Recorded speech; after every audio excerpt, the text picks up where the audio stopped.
네, 안녕하세요. 오늘은 여러분이 매일 쓰시는 인터넷, 그 속도와 안정성에 생각보다 큰 영향을 주는 요소가 있거든요. 네, 그렇죠. 바로 DNS의 Time to Life, TTL 값인데요. 이거에 대해 좀 깊이 파고들어 볼까 합니다. 아, TTL. 중요하죠. 저희가 참고한 자료는 Catch Me If You Can, Effects of DNS Time to Life라는 연구 논문이고요. 네, 흥미로운 연구였습니다. 이 TTL 설정 하나가 어떻게 웹사이트 로딩 속도를 좌우하고 또 가끔 뉴스에 나오는 대규모 서비스 장애랑은 무슨 관련이 있는지 한번 파헤쳐 보겠습니다. 예전에 그 트위터나 넷플릭스 같은 곳들 동시에 문제 생겼던 적 있잖아요. 아, 네네, 기억나요. 큰일이었죠. 그때도 배경에 DNS 문제가 있었죠. TTL도 관련이 있었고요. 자, 그럼 바로 시작해보죠. 먼저 기본 개념부터 아주 빠르게 짚고 넘어갈까요? DNS, 인터넷의 주소록, 맞죠? 네, 맞습니다. example.com 같은 우리가 아는 주소를 컴퓨터가 알아듣는 IP 주소로 바꿔주는 역할이죠. 근데 이걸 매번 물어보면 느리니까 캐싱을 하는 거고요. 답을 잠시 저장해두는 기술. 그렇죠. 효율을 위해서요. TTL은 바로 그 저장된 정보가 유효한 시간, 캐시의 유통기한 같은 거네요. 초 단위로 설정되고. 정확합니다.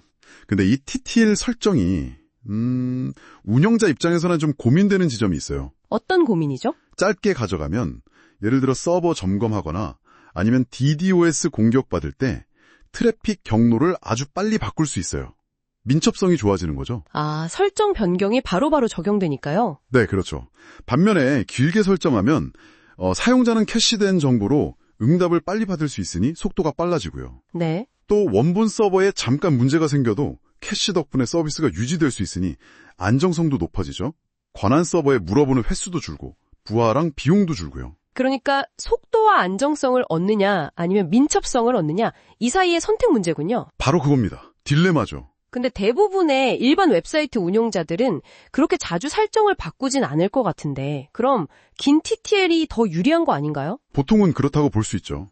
그런데 문제가 좀 더 복잡한 게 이 TTL 값이 딱 하나로 정해지는 게 아니라는 점이에요. 아, 그건 무슨 말씀이시죠? 예를 들어 example.com이 있다면 그 상위 단계인 .com 도메인을 관리하는 곳에서도 TTL을 설정하고 example.com 운영자도 자체 TTL을 설정하거든요. 네. 근데 이 두 값이 다를 수가 있어요.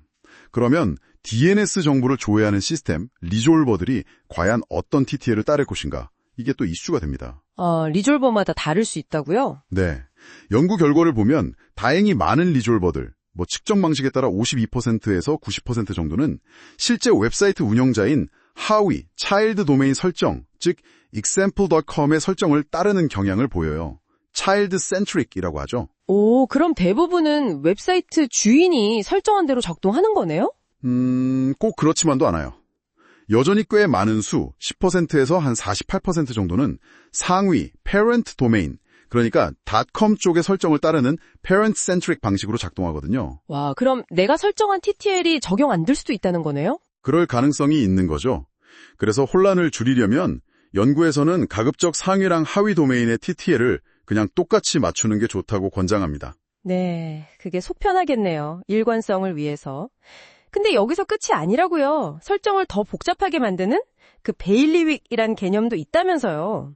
아, 네, 그것도 캐싱 동작에 영향을 줍니다. 베일리윅, 이게 뭔가요? 쉽게 설명해 주실 수 있을까? 네, 간단히 말하면 네임 서버 이름이 자기가 관리하는 도메인 안에 있느냐 아니면 밖에 있느냐의 차이예요. 예를 들면요? 스카즘 example.org 도메인의 네임 서버 이름이 ns.example.org라면 이건 도메인 안에 있는 거니까 in bailiwick이고요. 만약 네임 서버 이름이 ns.other.com처럼 전혀 다른 도메인이라면 이건 out of bailiwick인 거죠. 아하, 네임 서버 이름 자체가 그 도메인 소속이냐 아니냐 차이군요. 근데 그게 캐싱이랑 무슨 상관이죠? 이게 in bailiwick일 때 좀 특이한 현상이 관찰됐어요. 뭐냐면 네임 서버 이름 정보, NS 레코드의 캐시가 만료되면 그 네임 서버의 실제 IP 주소 정보, AAA 레코드 캐시도 그냥 같이 만료되는 경향이 강하다는 거예요. 주소 정보 TTL은 아직 남아있는데도요? 네, 그렇습니다. 마치 한 세트처럼 취급되는 경향이 있는 거죠. 그래서 in bailiwick 설정에서는 주소, AATTL을 네임 서버, NSTTL보다 짧거나 같게 설정하는 게 좋다고 권장돼요. 그렇군요. 반면에 out of bailiwick에서는 각 레코드 캐시가 좀 더 독립적으로 자기 TTL만큼 유효하게 작동하는 편이었고요. 와, 정말 생각보다 훨씬 복잡하네요. 이런 설정 하나하나가 실제 사용자 경험에 영향을 미친다는 건데 혹시 이걸 보여주는 실제 사례가 있을까요? 네, 아주 극적인 사례가 있습니다. 우루과이 국가 도메인 .ui. 우루과이요? 네, 연구진과 논의를 거쳐서 .ui 관리기관에서 네임 서버 레코드 TTL을 원래 5분 300초였던 걸 하루 86,400초로 확 늘렸어요. 5분에서 하루로요? 엄청난 변화인데요. 결과는 어땠나요? 결과가 정말 놀라웠습니다. 사용자 응답 시간의 75번째 백분위 수값, 그러니까 사용자 중 75%가 경험하는 응답 시간 중앙값이 183ms에서 28.7ms로 떨어졌어요. 183에서 28.7로요? 와, 거의 84%나 감소했네요. 그렇죠. 긴 TTL 설정이 실제로 사용자 경험을 얼마나 향상시킬 수 있는지 아주 명확하게 보여준 사례죠. 이건 정말 강력한 증거네요. 특별한 경우가 아니면 긴 TTL이 확실히 유리하다는. 맞습니다. 그래서 종합적인 권장사항은 보통 이렇게 정리됩니다. 일반적인 도메인 소유자라면 속도와 안정성을 위해서 긴 TTL, 최소 시간, 이상적으로는 4시간에서 24시간 정도를 사용하는 게 좋다. 네. 하지만 CDN을 쓰거나 로드 밸런싱, 디도스 방어 같은 걸 위해서 빠른 설정 변경, 즉 민첩성이 필요하다면 5분에서 15분 정도의 짧은 TTL이 필요할 수도 있다. 아, 그런 특수한 경우엔 짧게 가져가야 하는군요. 네, 단 TTL을 0으로 설정하는 건 절대 피해야 합니다. 이건 캐싱 효과를 완전히 없애버려서 속도도 느려지고 안정성에도 아주 안 좋습니다. 알겠습니다. TTL 이퀄 0은 절대 금지. 기억해야겠네요. 네, 오늘 정말 인터넷 인프라에 보이지 않는 설정값 DNS TTL에 대해 깊이 파고들었네요. 네, 생각보다 고려할 게 많죠? 속도, 안정성, 민첩성 사이의 균형 문제도 있고 상위, 하위 설정이나 베일리윅 같은 디테일이 실제 경험에 영향을 준다는 것도 알게 됐고요. 결론은 대부분의 경우 긴 TTL이 웹사이트를 더 빠르고 안정적으로 만들어준다는 거네요. 네, 그게 핵심적인 메시지라고 할 수 있겠습니다. 오늘 유익한 말씀 감사합니다.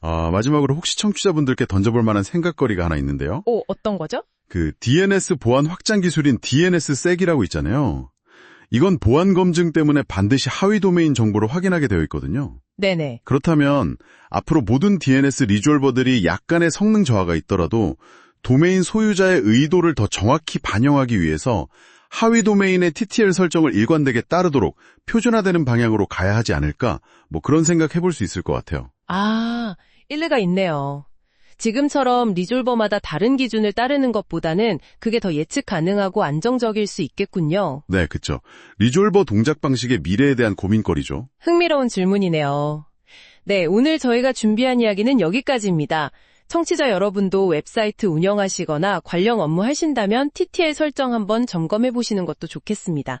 다음에 더 흥미로운 주제로 찾아뵙겠습니다. 감사합니다. 감사합니다.